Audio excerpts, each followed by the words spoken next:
Hello friends,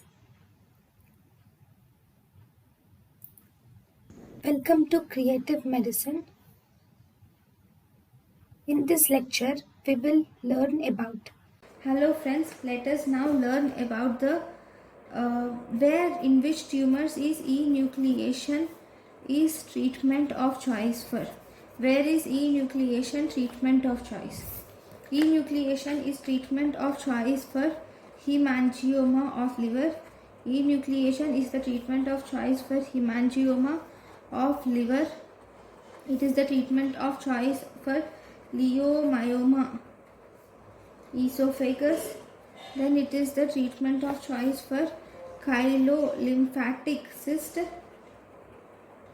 and it is the treatment of choice for insulinoma of head of pancreas. Enucleation is treatment of choice for insulinoma of head of pancreas. Okay, enucleation is treatment of choice for hemangioma of liver, leiomyoma of esophagus, chylomympatic cyst, and insulinoma of head of pancreas. Thank you for watching. Thank you and thank you for watching.